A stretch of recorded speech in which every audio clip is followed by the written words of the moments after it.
tal? ¿Cómo están? Muy buenos días, amada familia de la Iglesia Bíblica Rey de Gloria. Me siento nuevamente bien complacido de poder estar aquí delante de ustedes este domingo.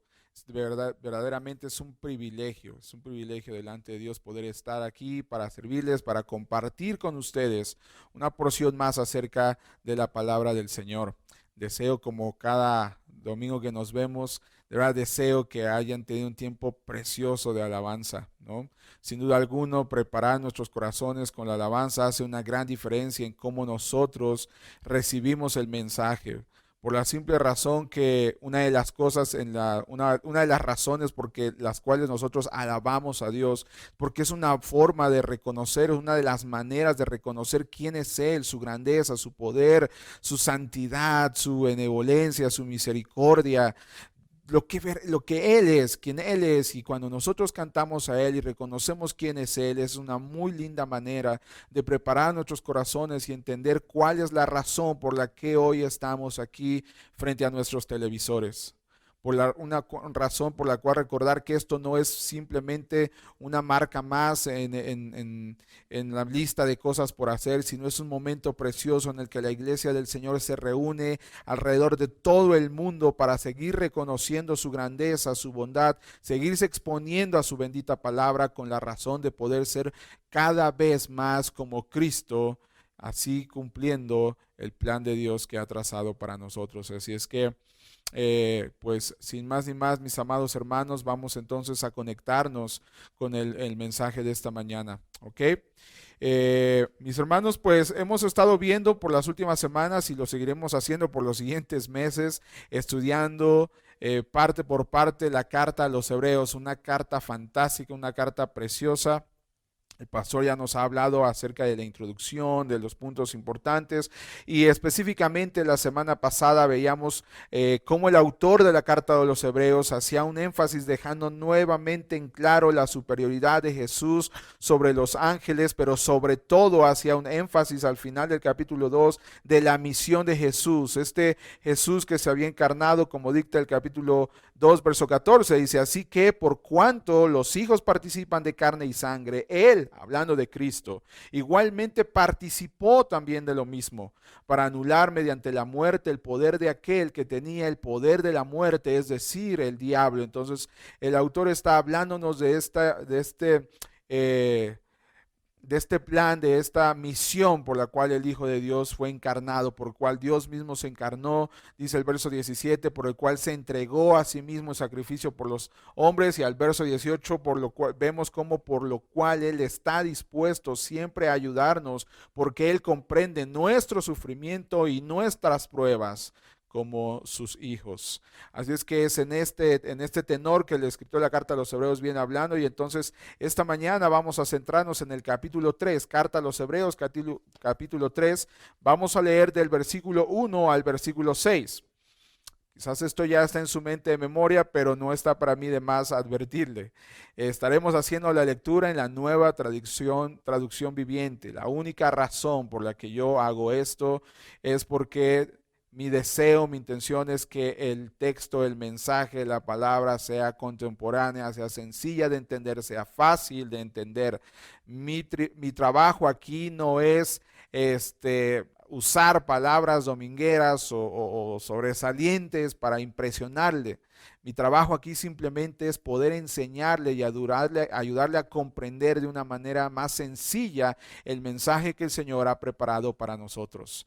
Así es de que esa es la razón por la que utilizamos esta versión, y dice el verso 1, capítulo 3, verso 1, carta a los Hebreos 3:1. Vamos a leer del 1 al 6, dice: así que, amados hermanos, ustedes que pertenecen a Dios y tienen parte con los que han sido llamados al cielo, consideren detenidamente a este Jesús, a quien declaramos mensajero de Dios y sumo sacerdote, pues Él fue fiel a Dios, quien lo nombró, así como Moisés fue fiel cuando se le encomendó toda la casa de Dios.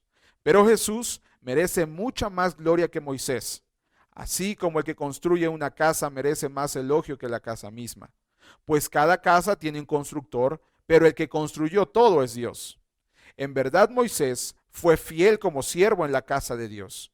Su trabajo fue una ilustración de las verdades que Dios daría a conocer tiempo después. Pero Cristo, como hijo, está encargado de toda la casa de Dios. Y nosotros somos la casa de Dios si nos armamos de valor y permanecemos confiados en nuestra esperanza en Cristo.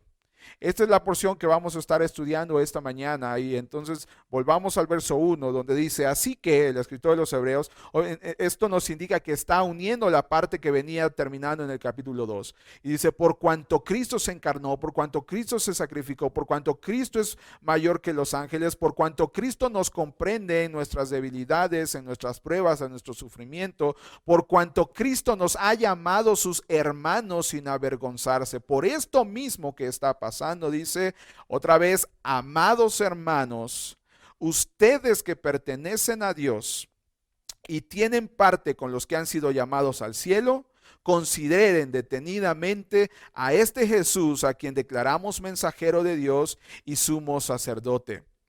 Por tanto, amados hermanos, ustedes que pertenecen a Dios. Amados hermanos, una verdad que la palabra de Dios nos enseña es que usted y yo hemos sido apartados para Dios. Reina Valera 60 traduce santos hermanos. La Biblia de las Américas dice, habla de la santidad de eso, hablando de los hermanos, hablando de esta parte de haber sido apartados para Dios. Hermanos, cuando está hablando de hermanos, está hablando, hermanos, que hemos sido limpiados de nuestro pecado por el sacrificio de Jesús. Eso es lo que usted y yo, los que hemos confiado en Cristo para el perdón de nuestros pecados, esto es lo que representamos para Dios: un pueblo escogido, un pueblo separado, un pueblo apartado, un pueblo especial para nuestro Señor.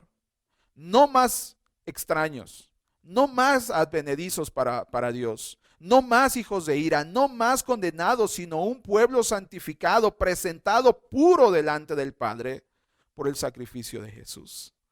Eso es lo que usted y yo representamos ahora para Dios. Dice el texto: ustedes que han sido llamados al cielo. El llamamiento santo, aquí el autor está haciendo énfasis al llamamiento santo que Dios nos hizo a nosotros.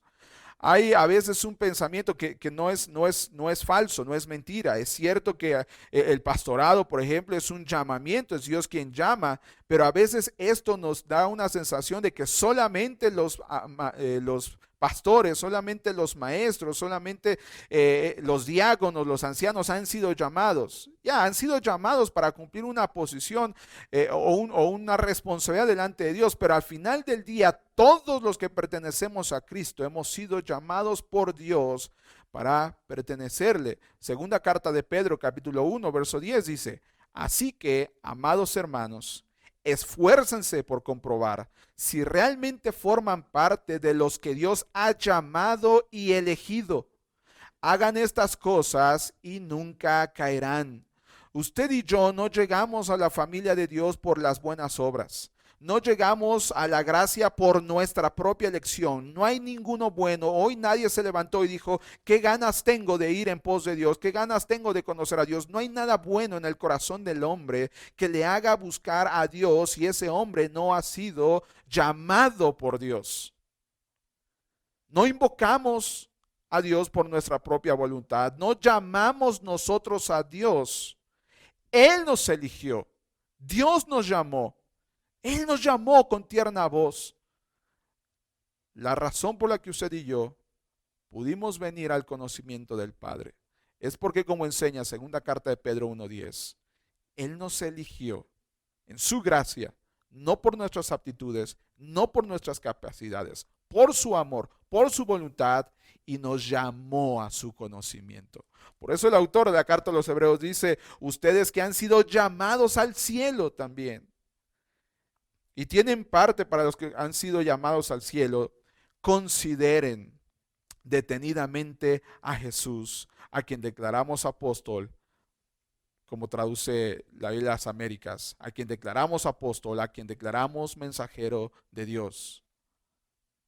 El Evangelio según San Juan, capítulo 3, verso 16, porque de tal manera amó Dios al mundo que dio a su Hijo unigénito. Cuando habla de que lo dio, está hablando de que envió al Hijo. Juan 17:3, y esta es la vida eterna, que te conozcan a ti, dice Jesús, el único Dios verdadero, y a Jesucristo, a quien has enviado. La palabra de Dios en la Biblia, la palabra apóstol, viene de una palabra, apóstolos, que en pocas palabras significa un mensajero que ha sido enviado, el enviado. Cuando hablamos del apóstol, hablamos de aquel que ha sido enviado para proclamar un mensaje. En un buen sentido, un misionero mismo es un apóstol. El apóstol Pablo era un hombre que era enviado a predicar el evangelio a los gentiles. A la vez que fue llamado por Dios, fue enviado a cumplir un ministerio. Y este Cristo mismo en el cual usted y yo creemos es el mejor ejemplo de un mensajero de Dios. Porque este Jesús mismo no solamente fue el mensajero, no solamente fue el misionero que nos reveló el mensaje de la cruz, sino él mismo se encarnó, padeció el mensaje y cumplió el mensaje, cumplió la palabra, cumplió el mensaje que Dios envió a su pueblo. Por eso dice el autor de los Hebreos, ustedes que pertenecen, ustedes que entienden, consideren a este Jesús, es decir, volteen, perseveren en su pensamiento en este Jesús que fue enviado para traernos el mensaje de salvación. Y dice también, al cual declaramos, al cual entendemos, al cual conocemos, al cual concebimos también como un sumo sacerdote. Qué preciosa forma de describir a nuestro Señor. En el Antiguo Testamento la tarea principal de un sumo sacerdote era interceder por el pueblo de Dios. Una de las tareas más importantes que los sumos sacerdotes desarrollaban es que ellos se presentaban delante de Dios, ofrecían el sacrificio, intercedían por el pueblo y estaban ahí delante de Dios sacrificando y ofreciendo para que Dios apaciguara su ira por un tiempo más. Este cuadro, esta imagen de lo que hacían los sumos sacerdotes, se ha cumplido eternamente en Jesús. Y dice la palabra de Dios que ahora Él es el sumo sacerdote que intercede por el pueblo de Dios. Jesús es el sumo sacerdote que se entregó a sí mismo como un sacrificio perfecto, puro, santo y eterno para aplacar la ira de Dios eternamente también. Jesús, Cristo, nuestro Señor, es el embajador del Padre. Porque esta tarea de sumo sacerdote también representa esa autoridad de Dios mismo. Entonces, en esta imagen de Jesús como sumo sacerdote, también vemos a Cristo como el embajador del Padre en la tierra, el que representa toda la autoridad del Padre en la tierra. Políticamente o diplomáticamente, los países envían personas diplomáticas, embajadores a otras naciones. Y una de las responsabilidades principales de estos embajadores en otros países es ser ese medio de comunicación en el que el país que recibe al embajador esté recibiendo siempre el mismo mensaje y esté consciente de cuál es la posición del país enviador. ¿Me explico? El papel del embajador es venir ante el pueblo donde él está representando a su nación y diciendo, la postura de nuestra nación es esta, el mensaje de nuestra nación es esta, la forma en que nosotros vemos es esta, es estar haciendo llegar los mensajes claros, representar la autoridad en el país que él se encuentra.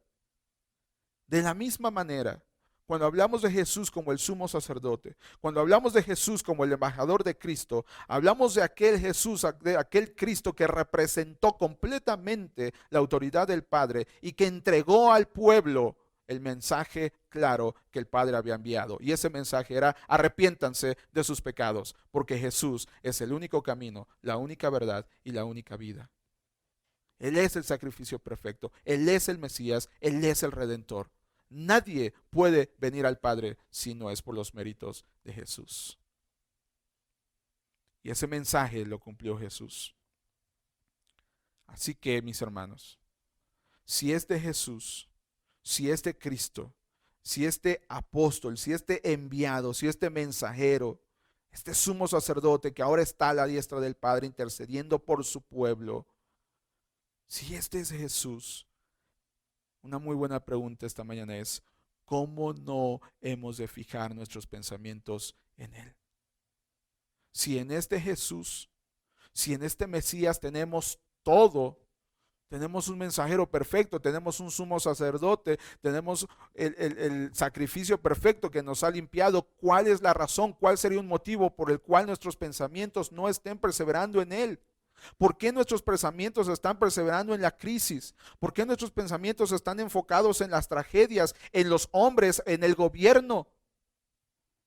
Si esto está siendo una realidad en nuestras vidas, mis hermanos, yo les animo hoy, quitemos nuestros ojos de las circunstancias, quitemos nuestros ojos del mundo, quitemos nuestros ojos del gobierno, quitemos nuestros ojos de las tragedias, quitemos nuestro pensamiento, no dejemos que esto capture nuestra mente, perseveremos mejor nuestros pensamientos en Cristo, volteemos a Él, veamos a Él. Ese es el sentido del texto cuando dice aquí la palabra, consideren detenidamente a Jesús. Vamos adelante. ¿Cuál es la razón? ¿Cuál es una razón más por la cual debemos considerar a Jesús? Dice el verso 2. Pues Él, Jesús, fue fiel a Dios, quien lo nombró así como Moisés fue fiel cuando se le encomendó toda la casa de Dios. Ahora el autor de la carta a los Hebreos comienza a hacer aquí una comparación muy llamativa. Como bien recordamos, los receptores primarios de la carta a los Hebreos en su mayoría eran judíos convertidos a Cristo. Judíos que habían reconocido a Jesús como el Mesías.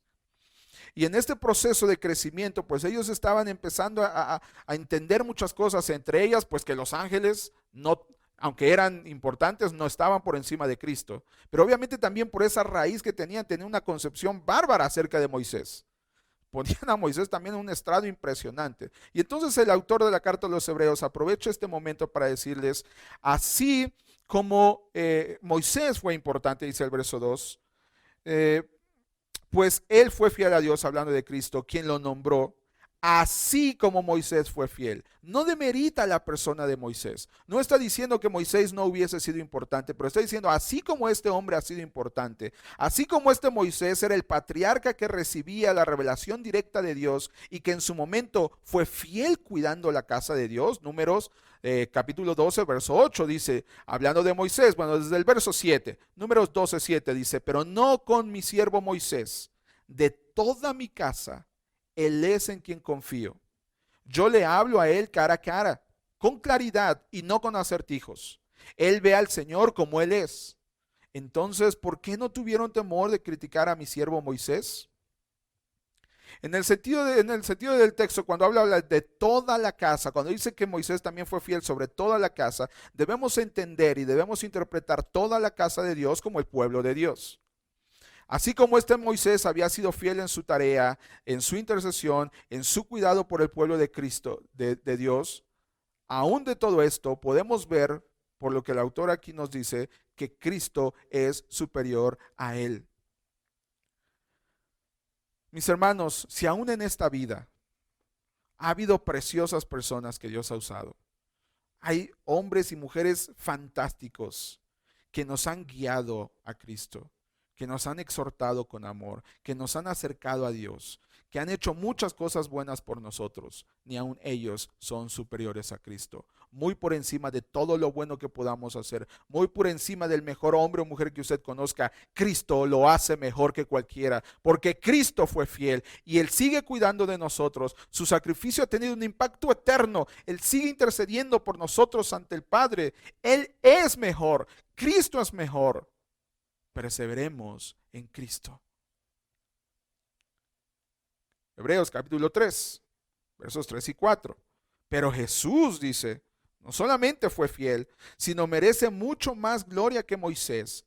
Así como el que construye una casa merece más elogio que la casa misma.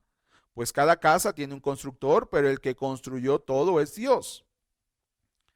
Así que, mis hermanos, con base en este texto, si alguien es digno de recibir la gloria por lo que hemos sido capaces de hacer o por lo que podamos llegar a hacer, la gloria debe ser de Cristo, porque Cristo es el arquitecto de esta casa llamada la iglesia de Dios. Jesús es aquel que con su vida salvó cada parte de esta familia, cada miembro de esta familia. Jesús es el fundamento sobre el cual nosotros hemos sido edificados y seguimos siendo edificados. Regularmente, cuando vemos una construcción impresionante o majestuosa, la verdad es que sí, nos llama la atención y lo vemos y lo admiramos, pero siempre la gloria, el reconocimiento es para el arquitecto, para el autor, para quien pensó y diseñó, ¿verdad? Nos admiramos. La primera vez, yo puedo recordar, la primera vez que yo vi el Palacio de Bellas Artes, por ejemplo, hablando de nuestro país, wow, yo quedé impávido delante de eso. Me acuerdo salir de la estación del metro, voltear a mi izquierda y ver esa cosa impresionante. Acto seguido, cuando yo tuve un lugar con conexión a internet, lo primero que yo hice fue ponerme a investigar quién había o quiénes habían diseñado esta cosa, esta obra tan fantástica. Cuando vemos obras de arte, esculturas tan fascinantes, siempre vamos y buscamos quién es el autor. Siempre la gloria es para el autor, porque estas obras, porque el Palacio de Bellas Artes, porque estas esculturas, porque estas cosas no salieron de la nada, no crecieron como hierba. De la misma manera, la iglesia de Cristo no ha sido ganada a un precio bajo. No ha brotado de la nada, no ha sido diseñada de la nada. La iglesia de Cristo, el pueblo de Dios, ha sido diseñado por Dios y ha sido edificado a través del Hijo de Jesucristo. Por tanto, mis amados hermanos, a Cristo solamente sea la gloria por siempre y siempre. No minimizamos el servicio de Moisés. La misma palabra de Dios no minimiza el trabajo de Moisés. Podemos ver a lo largo de otros pasajes cómo Dios honra el trabajo de Moisés. Pero no hay trabajo tan grande que un hombre pueda hacer que opaque la obra de Cristo. Y cuando el trabajo de un hombre y cuando el trabajo de una persona opaca la obra de Cristo, ese trabajo no es de Dios. Ese ministerio no es de Dios, porque no se trata de nosotros, porque nosotros no edificamos la casa. La casa, la familia, la edificó el Señor Jesús.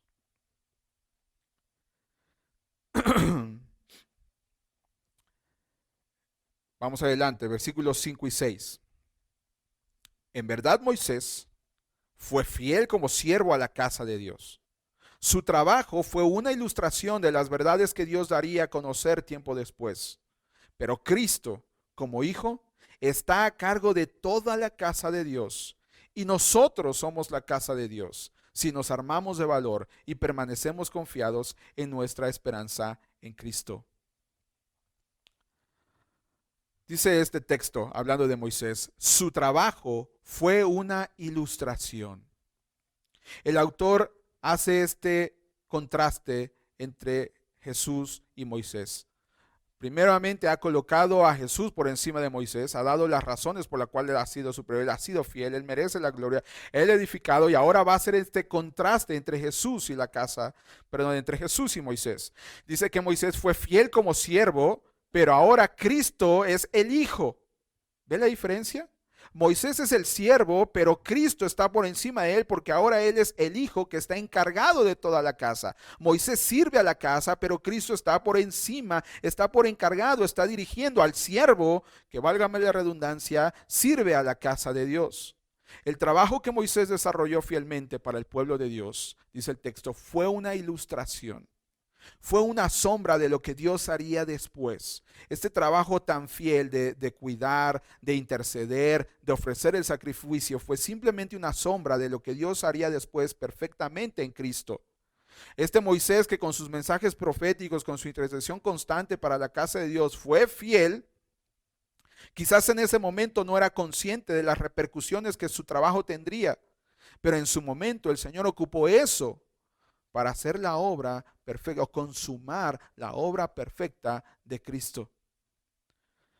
En este sentido, mis hermanos, usted y yo debemos imitar la fe y la obra de Moisés.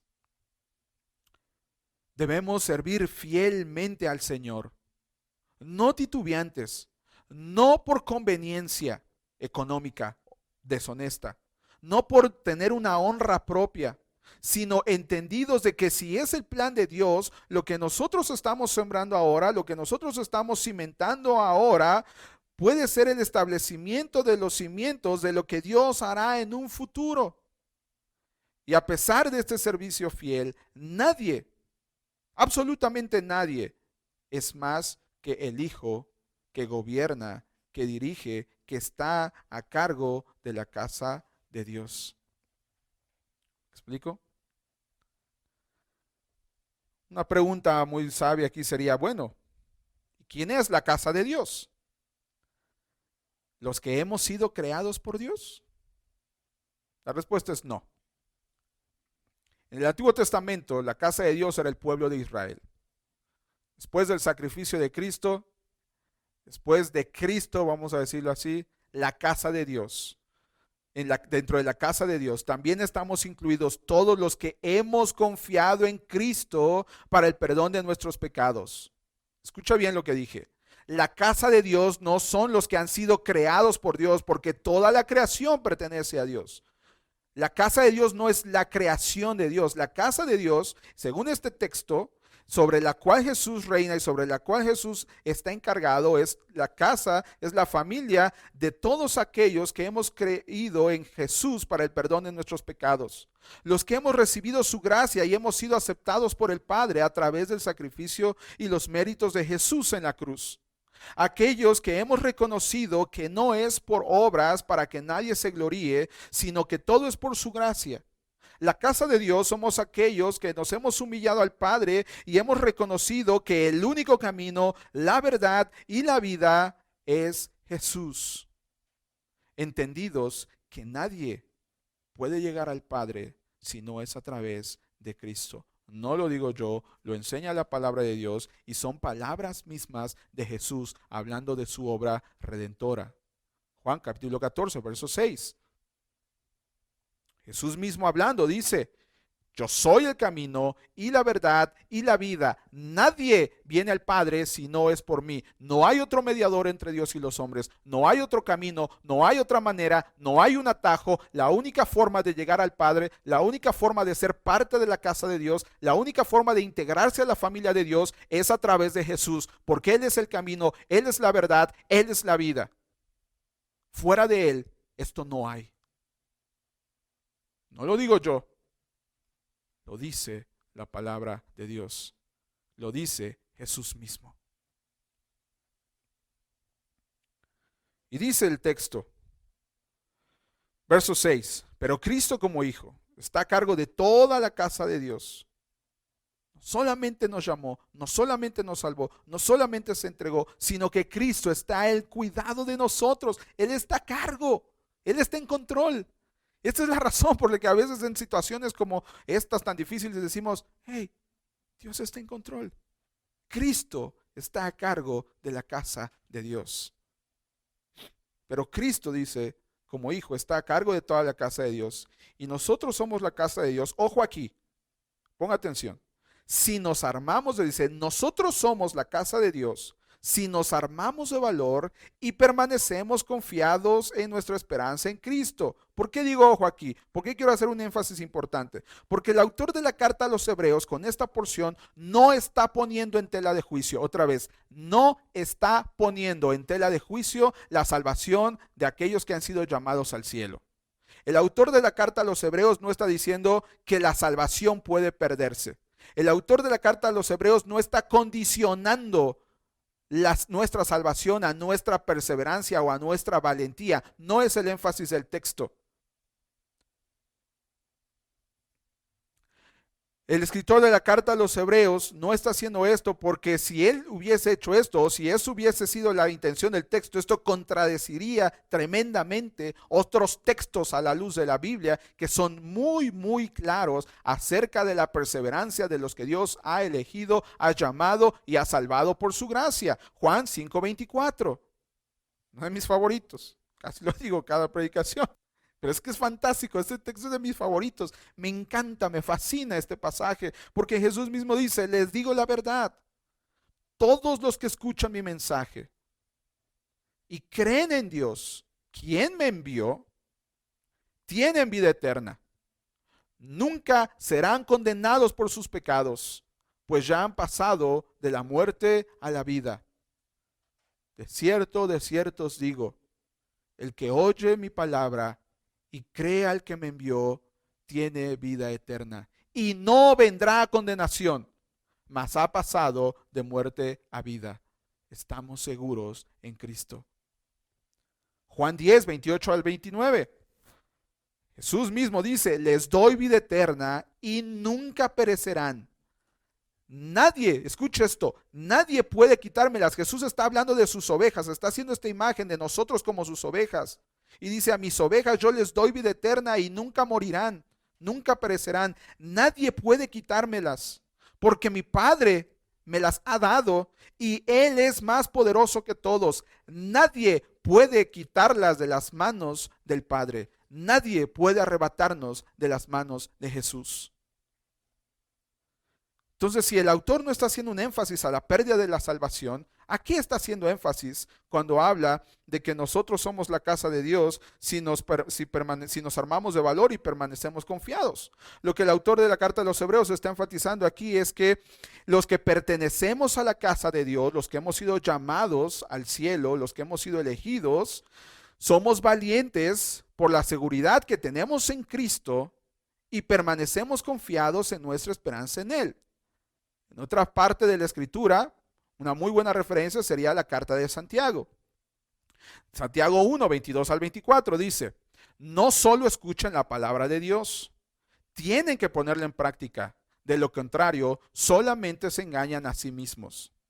Pues si escuchas la palabra pero no le obedeces, sería como ver tu cara en un espejo, te ves a ti mismo, luego te alejas y te olvidas cómo eres. Más adelante, capítulo 2, verso 14. Amados hermanos, ¿de qué sirve a uno decir que tiene fe si no lo demuestra con sus acciones? ¿Puede esa clase de fe salvar a alguien? Entonces el énfasis del autor de la carta a los Hebreos no está en el hecho de que se pierda la salvación, sino que nuestra salvación debe dar un fruto evidente. Por eso dice que los que pertenecemos a la casa de Dios debemos mostrarlo y debe ser evidente a través del valor y nuestra permanencia en la confianza de nuestra esperanza gloriosa en Cristo. La iglesia de Dios no se alarma, la iglesia de Dios no entra en pánico, la iglesia de Dios es valiente porque sabe que su general está al frente de la batalla, corriendo bien, haciendo bien las cosas para asegurar la victoria. El pueblo de Dios permanece confiado en la esperanza que tiene en Él. ¿Y cuál es la esperanza que tenemos en Jesús? ¿Cuál es? ¿Vivir eternamente en esta tierra? ¿Cuál es la esperanza que tenemos en Jesús? ¿No enfermarnos de una enfermedad, valga la redundancia, crónica? ¿Cuál es nuestra esperanza en Jesús? ¿Llenarnos de bienes y de riquezas? ¿Cuál es nuestra esperanza en Jesús? ¿No tener temor? ¿No tener miedos? ¿No tener necesidades? ¿Cuál es la promesa más grande que Jesús nos ha hecho? Durante el tiempo de estudio en este texto, encontré un pasaje, mejor dicho, sí encontré, el Señor me mostró un pasaje que fortaleció mi esperanza en gran manera. Y mi deseo esta mañana es que su esperanza, si usted verdaderamente pertenece a Jesús, sea fortalecida a través de este mensaje que se encuentra en la palabra de Dios. Apocalipsis, las cosas por venir, las cosas que son verdad, las cosas que estamos esperando porque podemos estar seguros y confiados. Esta revelación que Dios dio a su pueblo de las cosas venideras. Apocalipsis no es un libro que nos debe de poner en pánico, no es una carta que el Señor dejó para aterrarnos, no es una historia de terror, no es una historia de miedo. Si bien narra actos tremendos que sucederán en un futuro, en la carta a los la carta de Apocalipsis es una carta que debe fortalecer nuestra esperanza. Yo voy a Apocalipsis no para crearme ideas fantasiosas de películas extravagantes. Yo voy a Apocalipsis para fortalecer mi esperanza en Cristo y poder estar seguro y tranquilo de que al final de todo, todo estará bien porque Dios está en control. ¿Cuál es nuestra esperanza?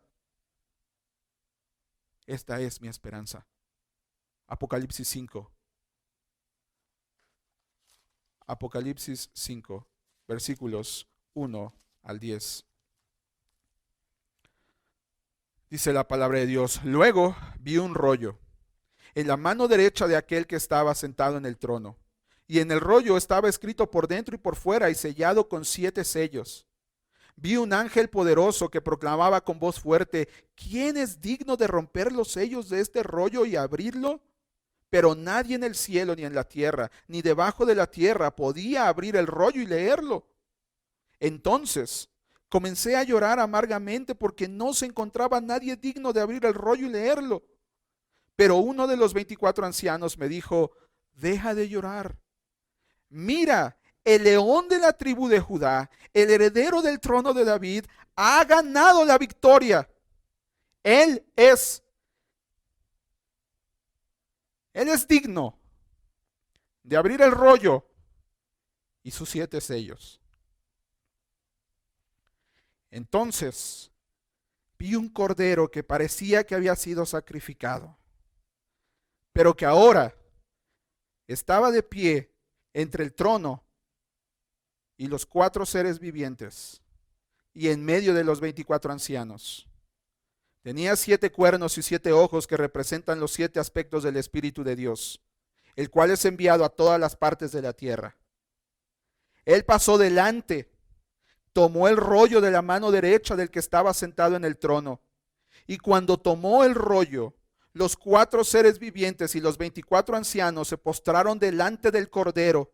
Cada uno tenía un arpa y llevaba copas de oro llenas de incienso, que son las oraciones del pueblo de Dios. Escuche esto, verso 9. Esto viene, esto es mi esperanza. Yo veré, por la gracia de Dios, a este Cordero tomar el rollo, abrir el rollo, porque solo Él es digno, porque Él entregó su vida, porque Él ha ganado la batalla. Y el verso 9 dice que toda esta multitud, entre las cuales, por la gracia de Dios, estaré yo y aquellos que pertenecemos a Cristo, y cantaban un nuevo canto con las siguientes palabras: si usted ha depositado su fe en Jesús, usted estará entre este pueblo que entonará las siguientes palabras al Cordero. Tú eres digno de abrir de tomar el rollo y de romper los sellos y abrirlo, pues tú fuiste sacrificado y tu sangre pagó el rescate para Dios, de gente de todo pueblo, tribu, lengua y nación, y la has transformado en un reino de sacerdotes para nuestro Dios, y reinarán sobre la tierra. Esta es nuestra esperanza. Podemos descansar en esto, que si nosotros hemos confiado en Jesús, cuando el Señor así lo disponga, estaremos entre esta multitud de todo pueblo, lengua, nación, cantando: tú eres digno. Tú eres digno. ¿Cómo hemos de vivir entonces? La pregunta de los 64,000, ¿cierto?